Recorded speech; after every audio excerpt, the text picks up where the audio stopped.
मुगले आजम में वो सब बातें मौजूद थी जो एक मेमोरेबल फिल्म में होती हैं। बेहतरीन स्टोरी, कभी ना भूलने वाले dialogues, massive production value, beautiful cinematography and art, royal costumes, majestic dance और अकम्प्लिश्ड एक्टर्स।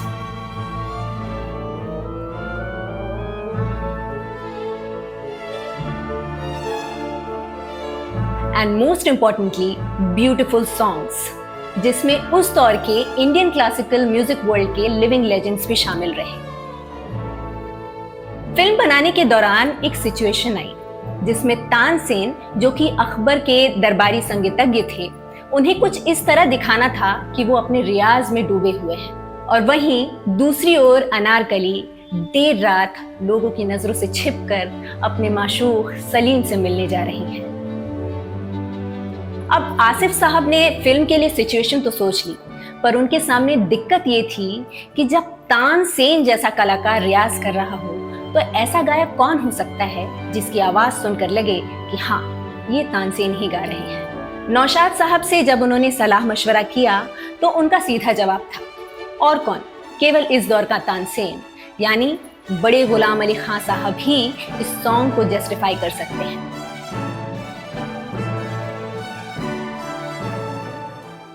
अब दिक्कत ये थी कि खान साहब फिल्मों के लिए नहीं गाया करते थे। के आसिफ ने नौशाद साहब की इस बात को कि खान साहब फिल्मों में नहीं गाया करते को ज्यादा तवज्जो नहीं दी और उनसे गुजारिश की कि आप बस एक मीटिंग अरेंज करवाइए, बाकी मैं देख लूंगा।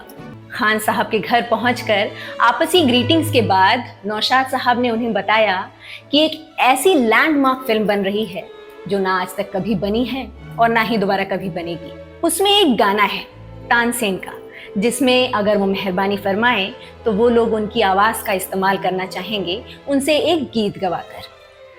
खान साहब ने इस रिक्वेस्ट को तुरंत ही पोलाइटली रिफ्यूज करते हुए कहा कि ये अगर कोई म्यूजिकल महफिल या जलसा होता, कॉन्सर्ट होता, तो वो बेशक गाते, लेकिन फिल्मी गानों में उनकी कोई दिलचस्पी नहीं।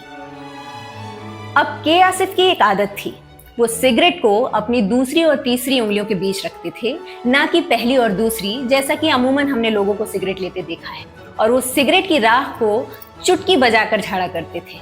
तो खान साहब के ये कहते ही कि फिल्मी गानों में उनकी कोई दिलचस्पी नहीं, के आसिफ ने एक लंबी कश भरी और चुटकी बजाकर सिगरेट की राख को झाड़ी और एक एटीट्यूड के साथ कहा, खान साहब, ये गाना आप ही गाएंगे। खान साहब झुंझला उठे, नौशाद साहब की ओर देखा और पूछे, कौन साहब है ये, किसे लेकर आए हैं आप साथ में?